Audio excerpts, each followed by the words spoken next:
Hello, good evening everyone. तो the branding show live show में आप सभी का स्वागत है और आज हम एपिसोड नंबर 15 करने जा रहे हैं। और इस एपिसोड नंबर 15 में मैं लेकर के आया हूँ टाटा टी कंपनी की केस स्टडी के बारे में। आप सभी लोगों को यहाँ पे बताने वाला हूँ। तो जितने भी लोग हमारे साथ हर बार लाइव ज्वाइन होते हैं, उनका तहे दिल से मैं धन्यवाद करना चाहता हूँ कि उनकी वजह से हमारे को बहुत अच्छा रिस्पॉन्स मिल रहा है। हमारे फॉलोअर्स काफी बढ़ गए हैं जनवरी से लेकर के अब तक। और एपिसोड नंबर 15 आज हम करने वाले हैं। 15 एपिसोड हम कर चुके हैं ब्रांडिंग के ऊपर। अगर आप लोग हमारे पिछले एपिसोड देखना चाहें तो हमारे यूट्यूब चैनल सत्कार सॉफ्टवेयर सॉल्यूशन प्राइवेट लिमिटेड पर जाकर के आप देख सकते हैं। अब आपको यहाँ पे मैं प्रेजेंटेशन एक क्वेश्चन से स्टार्ट करना चाहूंगा कि आखिर इंडिया के अंदर पानी के बाद सबसे ज्यादा पीने वाला ड्रिंकिंग प्रोडक्ट कौन सा है? पानी के बाद सबसे ज्यादा ड्रिंकिंग प्रोडक्ट कौन सा पिया जाता है? आप लोग जितने भी हो कमेंट बॉक्स में बता सकते हैं, जितने लिंक्डइन पर हैं, जितने मेरे फेसबुक पेज पर हैं, पर्सनल प्रोफाइल अकाउंट पर, जितने सत्कार के पेज पर हैं, फेसबुक पेज पर पे आप बताइए कि इंडिया में पानी के बाद सबसे ज्यादा पीने वाला ड्रिंकिंग प्रोडक्ट कौन सा है? Beer, wine? नहीं, वो है चाय। पानी के बाद अगर सबसे ज्यादा इंडिया में कोई अगर चीज पी जाती है तो वो है चाय। 90% से ज्यादा लोग इंडिया के अंदर दिन में कम से कम एक बार चाय पीते ही पीते हैं। अब यहाँ पे मैं अब जब डिमांड इतनी है तो सप्लाई करने के लिए ऑब्वियसली मार्केट में कंपटीशन बहुत है, क्योंकि डिमांड बहुत ज्यादा है। और जब भी किसी चीज की डिमांड बहुत ज्यादा होती है तो उसका मार्केट में कंपटीशन भी उतना ज्यादा होता है। लेकिन उस कंपटीशन को क्रॉस करके अगर कोई कंपनी अपने आप को एज ए ब्रांड स्टैब्लिश करती है, बहुत आगे बढ़ती है, तो उसको क्या कहेंगे? जी हाँ, उसको कहेंगे टाटा टी। आज की वीडियो में हम समझेंगे कि कैसे टाटा टी कंपनी ने अपने आप को एज ए टी ब्रांड के अंदर स्टैब्लिश किया और कैसे वर्ल्ड की, न सिर्फ इंडिया की, वर्ल्ड की लार्जेस्ट चाय मैन्युफैक्चरिंग कंपनी जिसको बोल सकते हैं, जिनके पास इतने बागान है जिसमें चाय बनती है, इतने ज्यादा प्रोडक्ट उन्होंने कैसे बना दिए, कैसे उन्होंने 2000 करोड़ जो टी बैग्स बेचने वाली टेटली जो फॉरेन कंपनीज है, कैसे उसको उन्होंने टेक ओवर कर लिया, कैसे उन्होंने क्या इनोवेशन किया। भाई चाय तो चाय होती है, चाय में क्या इनोवेशन हो सकता है, लेकिन चाय के अंदर क्या इनोवेशन लेकर के आते हैं। कई बार मुझे लोग बोलते हैं कि यार मनीष, हमारा प्रोडक्ट तो ऐसा ही है, इसमें क्या ही इनोवेशन कर सकते हैं। लेकिन जब भी अगर किसी प्रोडक्ट में अगर कोई इनोवेशन नहीं है तो वो ब्रांड नहीं बन सकता। अब चाय में भी कैसे टाटा टी ने इनोवेशन किया है वो भी हम आज के वीडियो में समझेंगे, और किस तरह से वो इनोवेशन ला करके उन्होंने अपनी मार्केटिंग स्ट्रेटेजी क्या लगाई है वो भी हम आज के वीडियो में समझेंगे। और किस तरह से इंडिया की नहीं, वर्ल्ड की लार्जेस्ट टी कंपनी कैसे बनी है टाटा टी, आज के वीडियो में हम इसको जानेंगे। तो बिना टाइम वेस्ट करते हुए आप सभी लोगों के आशीर्वाद से हम ये वीडियो की शुरुआत करते हैं। अब आपको मैं एक कहानी की तरफ लेके जाता हूं। कहानी कुछ ऐसी है कि 1960, वैसे तो टाटा टी की शुरुआत 1963 में हुई थी। आज से 50 साल पहले जब लोग चाय पीते थे, 1963 में इसकी शुरुआत हुई थी। लेकिन तब टाटा खुद टाटा टी का एक जॉइंट वेंचर था, जेवी था, जेम्स फिनले कंपनी के साथ। जेम्स फिनले कंपनी और टाटा मिलकर के ये चाय बनाते थे और 84 तक उन्होंने साथ में काम किया। और 84 में फिनले कंपनी ने बोला, और उस समय सारा ऑपरेशंस वगैरह सब फिनले कंपनी देखती थी। चाय को बागानों से निकालना, उसको ब्लेंडिंग करना, उसको प्रोडक्शन में डालना, उसकी पैकेजिंग देखना, फिर उसको डिस्ट्रीब्यूटर होलसेलर तक पहुंचाना, सारा काम जो है वो फिनले देखती थी। टाटा सिर्फ एक पैसिव इन्वेस्टर थे जिन्होंने अपना पैसा लगाया था उस फील्ड के अंदर, और इस तरह से काम होता था। लेकिन 84 के अंदर फिनले ने बोला कि ताजमहल चाय उनका बेस्ट प्रोजेक्ट। यस यस, उन सब पे हम आने वाले हैं। Thank you, thank you Sonali ji, काफी लोग ज्वाइन हो चुके हैं। तो अब 1963 से 84 तक चलने के बाद 84 में फिनले कंपनी ने बोला कि यार ये अब हमसे नहीं होगा और हम अलग होना चाहते हैं। तो टाटा को 84 में फोर्सफुली ही सही, लेकिन टी प्रोडक्ट में आना पड़ा और वो उस समय टाटा टी के नाम से उन्होंने अपने आप को लॉन्च किया। अब उस समय भी टाटा टी एक ब्रांड नहीं थी और उन्होंने कुछ ऐसा नाम, ऐसे ब्रांडिंग वेंडिंग नहीं करी थी। उस समय भी टाटा के पास 53 चाय के बागान थे और 26,000 हेक्टेयर जमीन थी जिस पे चाय उगाई जाती थी और जिस पे चाय निकालते थे। अब 53 बागान, 26,000 हेक्टेयर जमीन, मतलब आप समझ सकते हैं कि कितने तादाद में, कितनी ज्यादा मात्रा में चाय वो बागान से उगाई जाती थी। अब वहां से चाय जब निकलती थी, और उस समय टाटा का एक ब्रांड था टाटा कॉफी, जो एशिया का लार्जेस्ट कॉफी प्रोडक्ट ब्रांड था। और उनका उसी समय एक ब्रांड था इंस्टेंट चाय करके, और वो भी बहुत इंडिया का बिग प्लांट था, और ये बहुत बड़े एक्सपोर्टर भी थे। अब आप बोलोगे कि यार ये तो शुरुआत में ही इतने बड़े थे, शुरुआत में ही इनके पास इतने बागान और इतनी जमीन थी जिस पे चाय उगाई जाती थी, तो ऑटोमेटिकली वो बड़ी ब्रांड बन सकती थी। लेकिन नहीं, हम यहाँ पे बेचने की बात नहीं कर रहे, हम यहाँ पे प्रोडक्शन की बात कर रहे हैं। प्रोडक्शन अलग चीज होती है, बेचना अलग चीज होती है। अब प्रोडक्शन तो इतना था उनके पास कि 53 बागान है, 26,000 हेक्टेयर जमीन है, लेकिन अब उसको बेचे कैसे? अब ऐसा नहीं है कि चाय के मार्केट में कोई बम्पर मार्जिन था। मार्जिन कहां पे था? जब चाय कंज्यूमर को बेची जाती है। अब ये क्या करते थे? ये कंज्यूमर को चाय नहीं बेचते थे, ये वहां पे जब उनका बागान से चाय निकलती थी, ये ऑक्शन करते थे। ऑक्शन करने के बाद वो एजेंट को बेची जाती थी, और एजेंट क्या करते थे? अलग अलग बागानों से चाय खरीद करके उसको ब्लेंडिंग करते थे, उसको मिक्स करके, उसको थोड़ा सा मशीनिंग द्वारा उसको रिफाइन करके फिर पैकेट में लोगों को चाय बेची जाती थी। तो असली मार्जिन जो है वो एजेंट कमाते थे। जो बागान से चाय निकाल रहे हैं उनके पास ज्यादा मार्जिन नहीं होता था, तो इनके पास ज्यादा मार्जिन नहीं था, क्योंकि ये कंज्यूमर को डायरेक्ट चाय नहीं बेचते थे।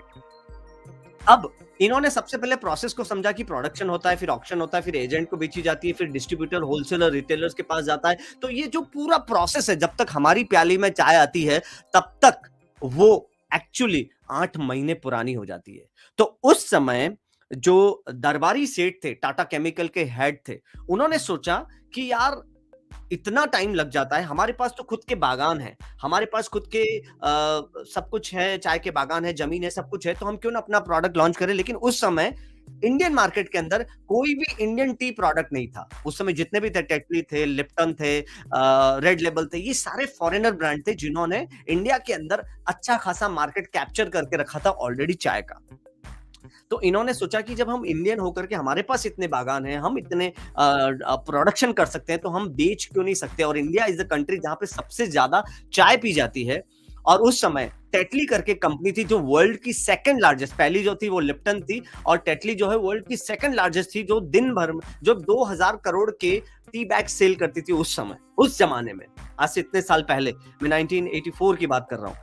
तो इंडिया में उस समय बिजनेस करना थोड़ा सा टफ होता था, लेकिन 91 के बाद मार्केट थोड़ा ओपन हुआ, बिजनेस ओनर को थोड़ी सी लिबर्टी दी गई, बिजनेस ओनर को थोड़ा सा उनको नॉलेज किया, एंटरप्रेन्योरशिप आया, बहुत सारी चीजें इंडिया के तौर तरीकों में, रूल्स में, रेगुलेशंस में गवर्नमेंट की तरफ से काफी सारे चेंजेस हुए, तो थोड़ा सा फ्री हुए लोग, और उसमें उन्होंने अपना बिजनेस स्टार्ट किया, ब्रांडिंग करना स्टार्ट किया। और उस समय दरबारी सेठ जो केमिकल हेड थे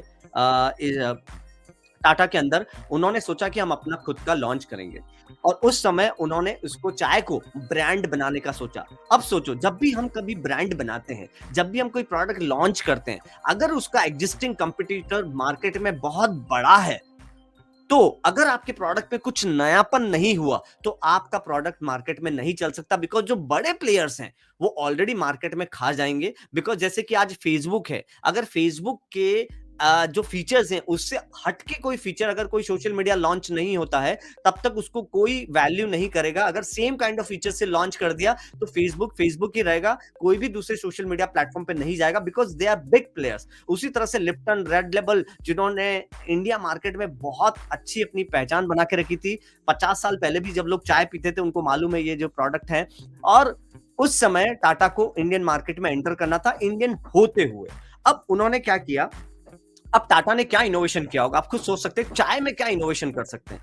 लेकिन टाटा ने क्या किया कि टाटा ने सबसे पहले प्रोसेसिंग को समझा, जो मैंने अभी आपको बताया कि सबसे पहले चाय बागानों से निकले जाती है, फिर उसकी प्लगिंग वगैरह, उसको रिफाइंड ब्लेडिंग वगैरह होता है उसका, फिर उसको नॉर्मल पैकेजिंग होती है, फिर उसको रिफाइन किया जाता है, फिर उसकी एक्चुअल पैकेजिंग होती है, फिर होलसेलर, रिटेलर के पास आता है, और फिर जब तक हमारी प्याली में उस समय चाय आती थी तो वो 8 महीने पुरानी होती थी। तो सबसे पहला इनोवेशन टाटा ने ये किया कि टाटा ने सोचा कि हम ना ब्लेंडिंग करेंगे, ना रिफाइन करेंगे, हम एक्चुअल बागान से निकाल करके उसी को पैकिंग करके हम लोगों को डिलीवर करेंगे। अब हमें ऑक्शन नहीं करना है, हमें एजेंट को सेल नहीं करना है, क्योंकि हमारे खुद के बागान है, तो हमें कुछ वो सेल नहीं करना है। तो जो 8 महीने का प्रोसेस था, उसको जानते हो कितने दिन में टाटा ने कंप्लीट किया? 16 दिन के अंदर। मतलब अब लोगों की प्याली में जो चाय आ रही है वो इतनी ताज़ा है 16 दिन के अंदर, तो उसमें खुशबू भी अच्छी रहती है। उसमें कड़क जो चाय को लोगों को कड़क चाहिए, उसका जो स्वाद चाहिए वो एक्चुअल मिल पाता है, क्योंकि जो पहले हम चाय पीते थे वो 8 महीने पुरानी होती थी, तो ऑब्वियसली स्वाद कहीं न कहीं वो नहीं आता था, वो मज़ा नहीं आता था।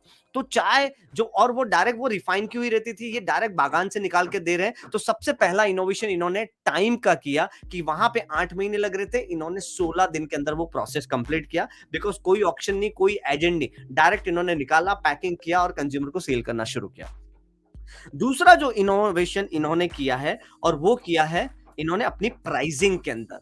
प्राइसिंग के अंदर अब ऑब्वियसली इनका कोई भी होल एजेंट नहीं है जिसको ये बेच रहे हैं, इनका ऑक्शन नहीं हो रहा, क्योंकि ब्लेंडिंग नहीं हो रही। तो ये क्या कर रहे हैं, जब ब्लेंडिंग भी नहीं हो रही है तो ये क्या कर रहे हैं, इनका जो प्रोडक्ट है वो ऑटोमेटिकली सस्ता हो गया, बिकॉज एजेंट का कोई कमीशन नहीं जा रहा है। एजेंट का कोई कमीशन नहीं जा रहा है, तो ये सीधा इन्होंने प्राइसिंग में, अब इसमें भी इन्होंने इंडियन मार्केट को स्टडी करके क्या किया। अब कई लोग हैं गांवों में, कई बार लोगों को चाय सस्ती चाहिए, जो टपरी वगैरह पे लोग चाय वगैरह सेल करते हैं, तो यहाँ पे उन्होंने क्या किया, एक प्रोडक्ट लॉन्च किया, टाटा अग्नि, जो लोअर क्लास लोगों के लिए था, जो जैसे थड़ी पे चाय बेचते हैं उनके लिए था, बिकॉज वो सबसे ज्यादा प्रोडक्ट यूज करते हैं, वो चाय ज्यादा सेल करते हैं, तो उनके लिए उन्होंने टाटा अग्नि प्रोडक्ट लॉन्च किया, जो अच्छा था लेकिन सस्ता था। इसके बाद जो प्रीमियम है, जो घर में लोग चाय बनाते हैं, वो टाटा प्रीमियम टी गोल्ड के नाम से इन्होंने प्रोडक्ट लॉन्च किया। तो इन्होंने अपने प्रोडक्ट में ना वेरिएशंस लेकर के आ गए। उन्होंने अपने प्रोडक्ट में लोगों की इनकम के हिसाब से वेरिएशन लेके आ गए। दिस इज ऑल्सो इनोवेशन, जहां पे उन्होंने चाय पत्ती के अंदर वेरायटी लाना शुरू किया। और चाय पत्ती के अंदर जो वेरायटी लाने वाली है वो पहली कंपनी टाटा ही है, जिसने प्रीमियम गोल्ड, ये टाटा अग्नि, और इससे भी ज्यादा इन्होंने जो डाइवर्सिफिकेशन किया है आगे, वो मैं आपको बताता हूँ। और वो डाइवर्सिफिकेशन ये किया कि उन्होंने अपना यूपी वालों के लिए, अब यूपी में लोग दमदार चाय पीते हैं, तो उन्होंने एक प्रोडक्ट लॉन्च किया था, टाटा दमदार चाय। और आप अगर गूगल यूट्यूब पे डालोगे टाटा टाटा दमदार टी एड, तो आपको वो यूपी की एक एड आएगी, यूपी की लैंग्वेज में एक एड आएगी, जहां पे वो यूपी में कैसे दमदार ऐसे पॉलिटिशियन टाइप के लोग रहते हैं, जो उस टाइप का उन्होंने एक एड बनाया। अब यूपी वालों के लिए दमदार चाय, और बाकायदा वो पैकेट पे लिखा हुआ था कि यूपी वालों के लिए दमदार चाय। अब मुंबई में जो है वो लोग कड़क चाय पीना शुरू करते हैं, बिकॉज मुंबई में लोग बहुत एक्टिव हैं, वो सुबह उठते हैं, भागना शुरू करते हैं, शाम को आते हैं, वो तो कड़क चाय पीना शुरू करते हैं। तो उनका जो एक नया प्रोडक्ट लॉन्च हुआ, मुंबई वालों के लिए कड़क चाय, और जो एड उन्होंने लॉन्च किए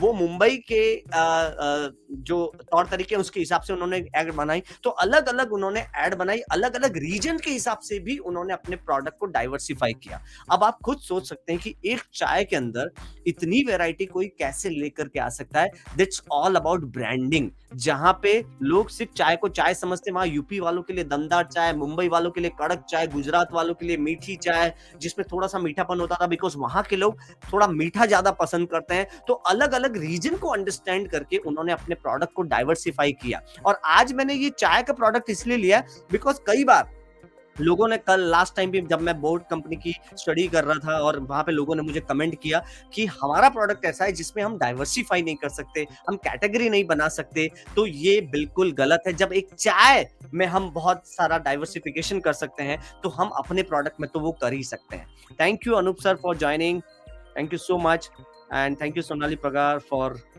अप्रिशिएटिंग अस। अब यहाँ पे हम जब चाय की बात करें, तो इस तरीके से उन्होंने अपना डाइवर्सिफिकेशन किया। तो इनोवेशन हो गया, डाइवर्सिफिकेशन हो गया, और फिर इन्होंने जो एड रन की उस समय 50 साल पहले, जब शोले और इनका था, तो शोले के डायलॉग को लेकर के उन्होंने वहां पे अपना एड का मार्केटिंग शुरू किया। क्योंकि यहाँ पे तो ये प्रोडक्शन में तो बहुत अच्छे थे, बागान इनके पास बहुत अच्छे थे, इन्होंने ब्रांडिंग भी अच्छा कर दिया, लेकिन अब इनको बीट करना है टेटली लिप्टन रेड लेबल जैसी ब्रांड को। अगर उनको बीट करना है तो उन्होंने अलग अलग अपने प्रोडक्ट लॉन्च किए, और अलग अलग उन्होंने एक इन्होंने प्रोडक्ट लॉन्च किया था, जैसे अभी यहाँ पे यशवंत जी बता रहे थे, ताजमहल चाय। इसकी एड उन्होंने ऐसी बनाई थी कि चाय पीना हो तो फैमिली के साथ उन्होंने पिए, और ताजमहल चाय की जो एड आती थी वो फैमिली के साथ बैठ करके। तो अलग अलग तरह की एड बनाई उन्होंने। अमजद खान को लेकर के, जो सेम सोले वाला शीन था, उसको लेकर के उन्होंने एड बनाई थी। तो उन्होंने उस समय जो ट्रेंडिंग में चल रहा था उसको लेकर के उन्होंने एड बनाई। अब यहां तक तो ठीक था, लेकिन इंडिया में क्या होता है कि जो चीजें ट्रेंडिंग में चलती है जैसे इलेक्शन का टाइम आता है तो सबसे ज्यादा गूगल पे सर्च होता है इलेक्शन के बारे में। अगर कोई बहुत बड़ी फिल्म आने वाली होती है तो उसके बारे में सर्च होता है। तो इंडिया में ट्रेंडिंग पे ब्रांडिंग करना बहुत ज्यादा जरूरी हो जाता है। और उस समय जब इलेक्शन का टाइम था तो जागो करके कैंपेन चलाया था टाटा टी ने। अब टाटा जो है वो एक्चुअली सोशल वर्क भी बहुत करती है और सोशल के लिए वो फेमस है। तो उन्होंने इसको कनेक्ट करते हुए अपना टी के प्रोडक्ट को प्रमोट किया था और उन्होंने लोगों को जागो करके कैंपेन चलाया था, जिसमें एक एड आती थी कि एक लेडी होती थी कि वो बोलती थी कि अपने हस्बैंड को जो इलेक्शन में खड़े हुए हैं वो उनको बोलती है कि आप सब कुछ भूल जाना लेकिन हमें मत भूलना, क्योंकि हम जो लेडीज हैं वो 49% वोट के लिए इतना 49% रेशो है इंडिया में जो लेडीज वोट करती हैं। और तो आप भूलना मत, इसके लिए आप चाय पियो। तो उन्होंने अपने प्रोडक्ट जागो के साथ, वोटिंग के साथ अपने प्रोडक्ट को कनेक्ट किया। अगर आप जागो कैंपेन यूट्यूब पे सर्च करोगे टाटा टी तो आपको वहां पे वो वीडियो नजर आएंगे, वो एड नजर आएंगी जहां पे उन्होंने इलेक्शन को प्रमोट किया। अब वो वीडियो इलेक्शन के टाइम पे इतने ज्यादा शेयर हुए क्योंकि उन्होंने अपने वीडियो में लोगों को वोट देने के लिए फोर्स किया था, जिसकी आड़ में उन्होंने अपने प्रोडक्ट को लॉन्च किया, प्रोडक्ट को प्रमोट किया था। वो था टाटा टी के अलग अलग उन्होंने प्रोडक्ट को लॉन्च किया था। तो ये जो दिमाग उन्होंने लगाया कि जिस तरीके से जो ट्रेंडिंग में जो चीज चल रही है उसके जरिए उन्होंने ब्रांडिंग की और धीरे धीरे धीरे धीरे टाटा टी एक ब्रांड बन गया। और इस तरीके से उन्होंने एक और उस समय गाना फेमस हुआ था, चुम्मा चुम्मा दे दे, चुम्मा चुम्मा दे दे करके उन्होंने एक एड बनाई थी जिसमें वो फेमस गाने को लेकर के उन्होंने, तो उस समय जब वो गाना बहुत ज्यादा चल रहा है उसको लेकर के उन्होंने जब एड बनाई तो उसको बहुत ज्यादा लोगों ने पसंद किया, लोगों ने लाइक किया। तो इस तरह से उन्होंने अपने ब्रांड को प्रमोट किया। अब यहाँ पे एक और चीज मैं बताता हूँ, टेटली जो कंपनी थी जो उस समय 2000 करोड़ की टी बैग्स बेचती थी और ये 10 करोड़ के बेचते थे। कहां 10 करोड़ और कहां 2000 करोड़। लेकिन एक टाइम में 94 में टाटा के पास, अब टेटली के पास आप ये बोल सकते हो कि टेटली जो कंपनी थी, आज तो आप लोगों को पता है कि वो टाटा का ही है, लेकिन उस समय टेटली अलग ब्रांड था, टाटा टी अलग ब्रांड था।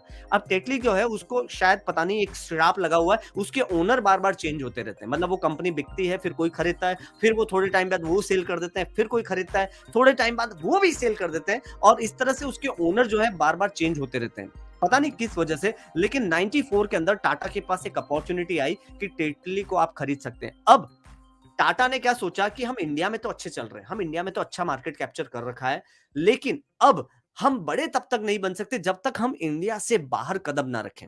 और इंडिया से बाहर कदम रखने के लिए हमें किसी न किसी ब्रांड को टेक ओवर करना पड़ेगा। तो उन्होंने, उनके पास जब अपॉर्चुनिटी आई, टेटली जो है वो सेल के लिए थी, मतलब वो कंपनी जो थे, ओनर जो थे वो कंपनी सेल कर रहे थे, तो टाटा के पास अपॉर्चुनिटी आई। तो टाटा ने क्या सोचा कि अगर मैं टेटली को ज्वाइन करता हूं या टेक ओवर करता हूं, ज्वाइन नहीं, मैं टेक ओवर करता हूं अगर टेटली को, तो मुझे यूएस का मार्केट मिलता है और मुझे फॉरेन कंट्रीज का जो अलग अलग जहां पे टेटली के प्रोडक्ट चलते हैं वो मार्केट मिलता है। अब टेटली को क्या फायदा था कि अगर वो उनको सेल करते हैं तो इंडिया में इनका अच्छा होल्ड है टाटा टी का, तो उनको इंडिया में अपने कदम जमाने मिलते हैं, बिकॉज ऑलरेडी 56% टेटली अपने इंडिया में कदम जमा चुका था। लेकिन फिर भी टाटा टी की वजह से, जब टाटा टी लॉन्च भी नहीं हुआ था तब टेटली के 56% इंडिया में कैप्चर किया हुआ था। जब टाटा टी ने अपनी ब्रांडिंग इंडिया में करी तो वो टेटली के पास केवल 22% का मार्केट रह गया था। तो अब उनको इनके साथ जुड़ना ठीक लग रहा था, लेकिन फिर भी कहीं ना कहीं वो ईगो में थे कि यार ये 10 करोड़ का काम कर रहे हैं, हम 2000 करोड़ का काम कर रहे हैं,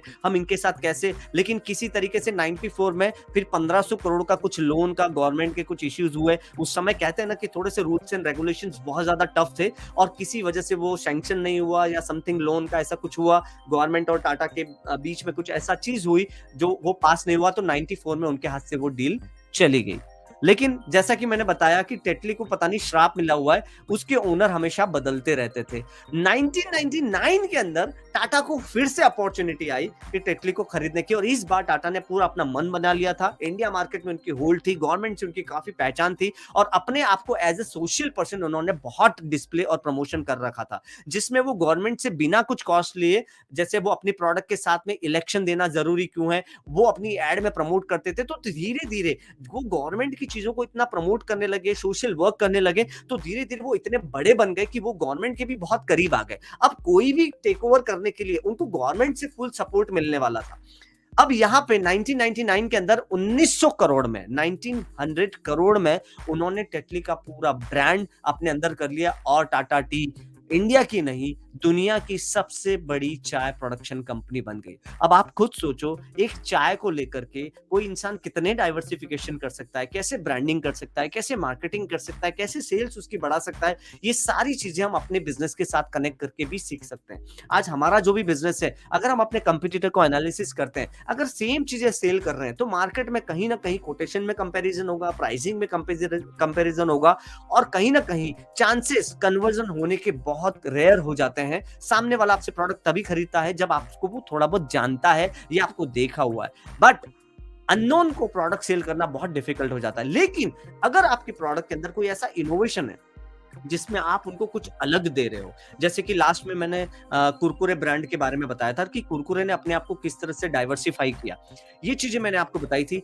तो किस तरह से वो उन्होंने नमकीन भी नहीं बनाया, किस तरह से उन्होंने चिप्स भी नहीं बनाई, लेकिन एक अलग ही अपना प्रोडक्ट बनाया जिसको लोग बोलते थे कि यार ये कुरकुरा लग रहा है, कुरकुरा लग रहा है, और उसका नाम ही कुरकुरे पड़ गया था। तो अपने प्रोडक्ट के अंदर कैसे इनोवेशन लाना है, वो आपको, आपकी टीम को, आपकी सेल्स टीम को, आपके ब्रांडिंग एजेंट को, ब्रांडिंग कंसल्टेंट को बैठ करके ये ब्रेनस्टॉर्मिंग करना पड़ेगा कि आप क्या एक्स्ट्रा दे सकते हैं जो एक्चुअली मार्केट में नहीं चल रहा है। फिर जो एक्स्ट्रा है उसी को लेकर के ब्रांडिंग करना चाहिए, जो एक्स्ट्रा है, बिकॉज बाकी चीजें तो लोगों को पता है। अब जैसे कि एक एग्जांपल देता हूं कि जो कनेक्शंस हैं, हम टाटा स्काई यूज करते हैं, डिश टीवी यूज करते हैं, तो ज्यादातर लोगों के जो 70% मार्केट जो है वो टाटा स्काई के पास है, जो अब टाटा प्ले हो चुका है। 24% मार्केट जो है वो एयरटेल के पास है, और बाकी का जो परसेंट मार्केट है वो सन टीवी, जैसे बंगाल में अपना चलता है तो सन टीवी, और लोकल जो वेंडर्स है उनका चलता है। लेकिन जो मार्केट कैप्चर करता है ब्रांड के पास, बिकॉज सी क्या होता है कि पैसा जो मिलता है ना वो ब्रांड को मिलता है। क्योंकि चाय जब सिर्फ बागानों से निकाल करके एजेंट को बेची जाती थी, तब इतना टाटा को मार्जिन नहीं होता था। लेकिन जब वो ब्रांड बन गए, टाटा टी बन गए, जब वो ब्रांड बन गए, कंज्यूमर को डायरेक्ट सेल करने लगे, तो उनको प्रॉफिट उनका बहुत बढ़ गया। इनफैक्ट आप कह सकते हैं कि 50 टाइम्स उनका प्रॉफिट डायरेक्ट कंज्यूमर तक पहुंचने पे उनका बढ़ गया है, बिकॉज वहां पे उन्होंने अपने आप को ब्रांड बनाया, बिकॉज ब्रांड को पैसा मिलता है।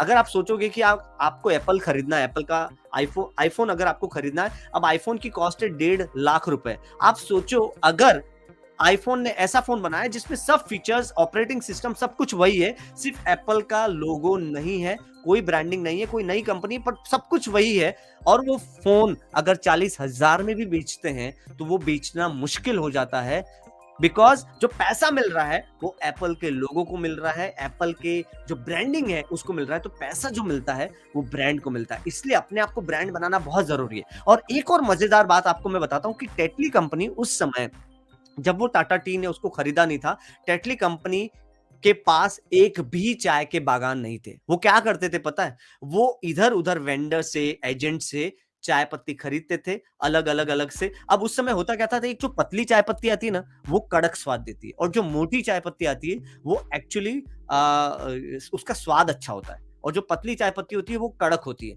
अब उस समय होता क्या था, टेटली कंपनी क्या करती थी कि अलग अलग एजेंट के साथ अलग अलग बागानों से चाय पत्ती खरीदती थी, उसको वो मिक्स करते थे, रिफाइन करते थे, सबको एक साइज का करते थे और बेचते थे। तो उसमें वो चाय का मजा और वो कड़क और वो स्वाद नहीं मिल पाता था। लेकिन टाटा ने क्या किया, जब लोगों को कड़क चाय भी देना है, स्वाद भी अच्छा देना है, तो वो छोटी पत्ती, बड़ी पत्ती, जैसा भी बागानों से निकाला, और वो उसको फिल्टर नहीं करते थे कि छोटे एक तरफ, बड़े एक तरफ, ऐसा नहीं, फिल्टर नहीं करते थे। वो सब कुछ एक साथ उसी पैकेट में बना करके देते थे। जो इसके बाद, इसलिए चाय में ये उन्होंने इनोवेशन किया कि उनके चाय में स्वाद भी था और कड़क भी वो चाय होती थी, क्योंकि उनके अपने बागान थे। और टेटली के पास एक भी अपना बागान नहीं था, लेकिन वो चाय की वर्ल्ड की सेकंड लार्जेस्ट कंपनी थी। अब जहां पे, जब टाटा ने उनको खरीद लिया, अब टाटा के पास प्लस पॉइंट ये था कि टाटा के पास अपने बागान थे, अपनी जमीन थी जिसपे वो चाय उगाते थे और वो चाय उनको सेल करते थे। अब टेटली कंपनी उस समय 2000 करोड़ की कैसे थी? आप तो सोच रहे होंगे कि यार इतनी कोई बागान नहीं, कुछ नहीं, तो टेटली कंपनी इतनी बड़ी कैसे बन गई? बिकॉज उनकी ब्रांडिंग बहुत ज्यादा अच्छी थी, उनका मार्केटिंग बहुत ज्यादा सुपर्ब था। क्योंकि लोग जब चाय खरीदते हैं वो ये नहीं देखते हैं कि इस कंपनी के पास कितने बागान हैं, खुद के बागान है कि नहीं है, क्योंकि एक चाय पत्ती खरीदने में कोई क्या ही सोच लेगा, हम सीधा जाएंगे चाय पत्ती देना। और उस जमाने में क्या होता था, पैकेजिंग वगैरह कोई नहीं, अब खुली चाय पत्ती बिकती थी, तो कुछ लोकल वेंडर होते थे। अब एक तो ऑर्गेनाइज मार्केट था, एक अनऑर्गेनाइज मार्केट था। ऑर्गेनाइज मार्केट वो था जैसे कि जो टेटली जैसे बड़े ब्रांड है, जो पैकेजिंग वगैरह अपनी अच्छी करते थे, और एक अनऑर्गेनाइज्ड ब्रांड था जिसमें लोगों के पास अपने बागान होते थे, अपने खेतों में चाय उगी है, तो वो राम के पास अपने वो प्लास्टिक की थैली में पैक करके वो सेल कर लेता था, श्याम के पास अपने बागान है, वो चाय पत्ती पैक करके अपने सेल कर रहा था, तो ये अनऑर्गेनाइज्ड मार्केट था। जहाँ पे ऑर्गेनाइज्ड मार्केट में घुसना था, वहाँ पे टाटा ने जब टेटली को टेक ओवर किया, जब उनके पास सारे बागान नहीं थे, उनकी जो ब्रांडिंग है, वो टाटा को बहुत हेल्प हुई, और इसीलिए वो इंडिया की नहीं, वर्ल्ड की लार्जेस्ट कंपनी बन गई चाय मैन्युफैक्चरिंग के अंदर। तो किस तरह से एक चाय कंपनी, जहां पे टाटा ने सिर्फ इन्वेस्ट किया था, उनको चाय के अंदर पैसा लगाना भी नहीं था, क्योंकि उनका, मैंने बताया, जेम्स फिनले कंपनी के साथ उनका टाइप था, जहां पे उनके कंसेप्ट को टाटा ने सिर्फ पैसे लगा करके इन्वेस्टर बने हुए थे।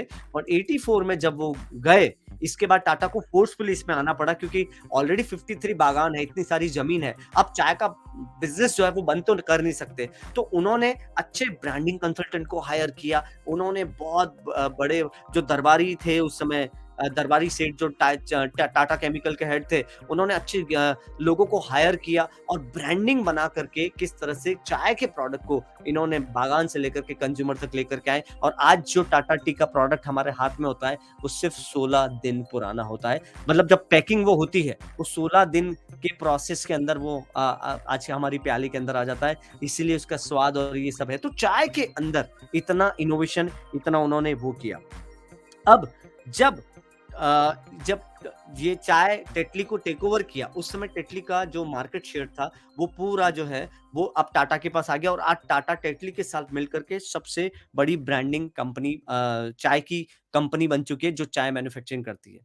तो ये था चाय की। अब इसकी पूरी केस स्टडी से आप मुझे कमेंट बॉक्स में बताइए कि क्या आपने सीखा है, क्या आप अपने प्रोडक्ट में इंप्लीमेंट कर सकते हैं। और अभी तक अगर आपने शेयर का बटन नहीं दबाया है, तो मेरी रिक्वेस्ट है आपसे कि आप शेयर का बटन दबाएं, और अपने पेज पर इस वीडियो को जरूर शेयर करें, क्योंकि हर शनिवार रात 8 बजे मैं कुछ न कुछ नया केस स्टडी करके, रिसर्च करके आपके लिए एक नया टॉपिक लेकर के आता हूं, ताकि हम ब्रांडिंग के नए नए पैमानों को हम सीख सकें, नए पैरामीटर्स को हम जान सकें, और उस प्रोडक्ट को हम कैसे इन्वॉल्व कर सकते हैं अपनी लाइफ में, वो हम सीख सकते हैं। यहाँ पे बहुत अच्छा एक कमेंट किया है, मैं इसको शो करना चाहूंगा लोग सामने। लाइक दिस, सोनाली पगार लिखती है, like this can I say about my company that we are contributing to make world green by supplying nickel strips to e-vehicle manufacturing. Yes, obviously you can say because see, जो भी आपका product है, अब ये जो आपकी USP हो गई कि आप कंट्रीब्यूट कर रहे हैं वर्ल्ड को एक पॉपुलेशन फ्री बनाने में, आप वो मदद कर रहे हैं, उसको लेकर के भी आप ब्रांडिंग कर सकते हैं कि आप किस तरह से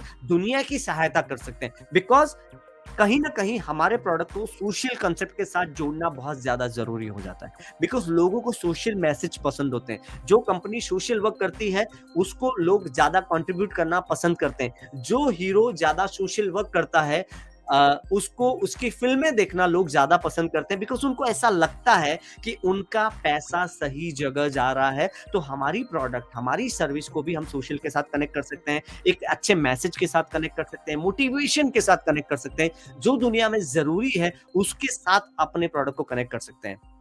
तो ये थी हमारी आज की केस स्टडी। आप सभी लोगों का धन्यवाद कि आप हमेशा ज्वाइन करते हैं, और देखते ही देखते आधा घंटा हमने इस टाटा टी के ऊपर केस स्टडी किया। अगर आपको अच्छा लगा हो तो type fantastic in the comment box, ताकि जितने भी लोग हैं यहाँ पे मैं देख सकूं उनके comment. Type fantastic in the comment box if you like the today session, और किसकी केस स्टडी आप सुनना चाहते हैं, वो भी आप मुझे पर्सनल मैसेज भी कर सकते हैं, फेसबुक पे भी डाल सकते हैं, कमेंट बॉक्स में डाल सकते हैं। Thank you so much for typing fantastic. तो आप जो भी केस स्टडी सुनना चाहते हैं वो मुझे बता सकते हैं, ताकि हम ज्यादा से ज्यादा लोगों को हम ये वीडियो दिखा सकें, और आप अपनी प्रोफाइल पर जरूर ये वीडियो को शेयर करें, और हमारा यूट्यूब चैनल सत्कार सॉफ्टवेयर सॉल्यूशन प्राइवेट लिमिटेड को जरूर सब्सक्राइब करें। हर सोमवार शाम 5 बजे हम एक नया वीडियो वहां पर अपलोड करते हैं। अगर आप चाहते हैं कि आपकी ब्रांडिंग में हम कोई आपकी मदद कर सकते हैं, तो आपको स्क्रीन पे हमारी वेबसाइट दिख रही है, वहां से आप हमें कांटेक्ट कर सकते हैं, या फिर आप हमें मैसेज करके फेसबुक प्रोफाइल से कहीं से भी आप हमें कांटेक्ट कर सकते हैं, कि जहां पे हम आपकी ब्रांड को आगे बढ़ाने में आपकी मदद कर सकते हैं।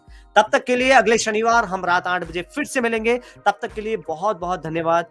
आप हमारे सेशन पे हमेशा आते हैं, उसके लिए बहुत बहुत मन से, वचन से, दिल से आपको बहुत बहुत धन्यवाद। अगले शनिवार रात 8 बजे हम फिर मिलेंगे एक नई केस स्टडी या ब्रांडिंग के नए आयाम के साथ। तब तक के लिए thank you so much. Thank you. और इसी तरह के नॉलेजेबल वीडियो पाने के लिए आप हमारे चैनल को सब्सक्राइब करें और बेल आइकन प्रेस करें ताकि हर नए वीडियो की नोटिफिकेशन आपको मिल सके।